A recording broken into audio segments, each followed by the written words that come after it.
আমাদেরকে মানবাধিকার শিখতে জাতিসংঘের কাছেও যাওয়া লাগবে না, আমাদেরকে মানবাধিকার শিখতে আমেরিকার কাছেও যাওয়া লাগবে না, আমাদেরকে মানবাধিকার শিখতে পৃথিবীর কারো কাছেই যাওয়া লাগবে না। আমাদের কাছে আল্লাহর কোরআন রয়েছে, নবী করিম সাল্লাল্লাহু আলাইহি ওয়াসাল্লামের আদর্শ রয়েছে। আমরা সেখান থেকেই মানবাধিকার শিখতে পারবো, পৃথিবীর কারো কাছে আমাদের যাওয়ার কোনো প্রয়োজন নাই। 2 নম্বর, আমি যে কথা বলবো, জাতিসংঘে প্রায় 16 থেকে 18টা রাষ্ট্রে তারা জাতিসংঘের মানবাধিকার কার্যালয় খুলেছে। প্রশ্ন হলো, জাতিসংঘ আসলে মানবাধিকার বলতে কি বোঝায়? জাতিসংঘ যেখানে মানবাধিকারের কার্যালয় খুলে সেখানে তারা সমকামিতাকে মানুষের মানবাধিকার মনে করে, সেখানে তারা এলজিবিটি বিকৃত যৌনাচারকে তারা মানবাধিকার মনে করে। নবী করিম সাল্লাল্লাহু আলাইহি ওয়াসাল্লামকে নিয়ে কটূক্তি করা, আল্লাহকে নিয়ে কটূক্তি করা, কোরআনকে নিয়ে কটূক্তি করা, ইসলামকে নিয়ে কটূক্তি করা, এগুলোকে তারা মানবাধিকার মনে করে। খ্রিস্টান রাজ্য প্রতিষ্ঠা করা, এগুলোকে তারা কি করে? মানবাধিকার মনে করে।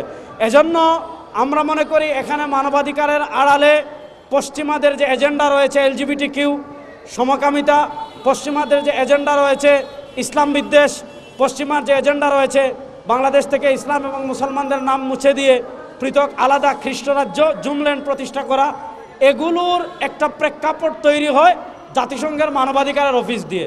নচেত আপনি খুব সহজ করে দেখেন, বাংলাদেশের মানবাধিকার নিয়ে যদি জাতিসংঘের এত চিন্তা থাকতো, তাহলে গত 16 বছর যখন ফ্যাসিস্ট আওয়ামী লীগ বাংলাদেশের রাষ্ট্র ক্ষমতায় ছিল, যখন স্বৈরাচার বাংলাদেশের রাষ্ট্র ক্ষমতায় ছিল, যখন পদে পদে পদে পদে মানুষের মানবাধিকার লঙ্ঘিত হয়েছিল, তখন মানবাধিকারের কোনো কথা তাদেরকে বলতে দেখলাম না, তখন তাদেরকে মানবাধিকারের পক্ষে কোনো আওয়াজ তুলতে দেখলাম না, তখন তাদেরকে মানবাধিকারের কোনো অফিস খুলতে দেখলাম না। 2 নম্বর হলো, এখন পৃথিবীতে সবচেয়ে বেশি মানবাধিকার লঙ্ঘন হচ্ছে যে জায়গায়, সে জায়গার নাম হলো গাজা, সে জায়গার নাম হলো রাফা, সে জায়গার নাম হলো ফিলিস্তিন। প্রশ্ন হলো, তাদের বাংলাদেশের মানবাধিকার নিয়ে এত চিন্তা, ফিলিস্তিন নিয়ে তাদের কোনো চিন্তা নাই, গাজা নিয়ে তাদের কোনো চিন্তা নাই, রাফা নিয়ে তাদের কোনো চিন্তা নাই, ইয়ামান নিয়ে তাদের কোনো চিন্তা নাই, ইরান নিয়ে তাদের কোনো চিন্তা নাই।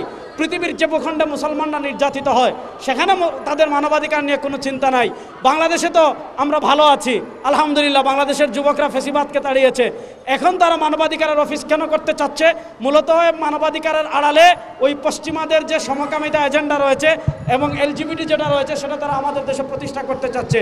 হিসাব অত্যন্ত সহজ, বাংলাদেশের মুসলমানদের 1 ফোঁটা রক্ত যদি শরীরে থাকে, আমরা জীবিত থাকবো, বাংলাদেশে আপনারা সমকামিতা প্রতিষ্ঠা করবেন, এটা কখনো সম্ভব হবে না ইনশাআল্লাহ। আমরা তো ভালো আছি, এটার জন্য যদি যুদ্ধ করতে প্রয়োজন হয় আমরা যুদ্ধ করার জন্য প্রস্তুত আছি ইনশাআল্লাহ। তারপরে আমরা বাংলাদেশের সমকামিতা প্রতিষ্ঠা হতে দেব না ইনশাআল্লাহ। সর্বশেষ আমি যেই কথা বলতে চাচ্ছি, আমরা আমাদের মানচিত্রকে অনেক ভালোবাসি, আমরা আমাদের দেশকে অনেক ভালোবাসি। অন্তর্বর্তীকালীন সরকারকে বাংলাদেশের রাষ্ট্র ক্ষমতায় দেওয়া হয়েছে সংস্কার করার জন্য।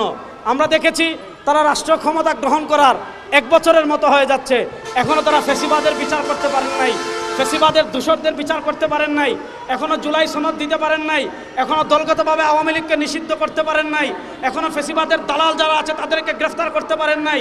এখনও আমরা দেখেছি জুলাই সনদকে মানুষের আবেগ বলা হচ্ছে, এখনও আমরা দেখছি বাংলাদেশের মানুষের আবেগকে মব বলা হচ্ছে, এখনও আমরা দেখছি জুলাই শহীদদেরকে অবজ্ঞা করা হচ্ছে, জুলাইয়ের গণ অভ্যুত্থানকে অবজ্ঞা করা হচ্ছে। অন্তর্বর্তীকালীন সরকারকে আমরা অনুরোধ করব, আপনার প্রয়োজনীয় রাষ্ট্র সংস্কার করেন, সেটার পক্ষে আমরা আছি, সেটার সমর্থন আমরা শুরু থেকে দিয়েছি, এখনো দিচ্ছি, সামনে দেব। কিন্তু সংস্কারের নামে যদি আপনারা সমকামিতাকে প্রতিষ্ঠা করতে চান, সংস্কারের নামে যদি আপনারা পার্বত্য চট্টগ্রাম নিয়ে কোনো ষড়যন্ত্র করেন, আপনাদের সাথে আমাদের কোনো সম্পর্ক থাকবে না।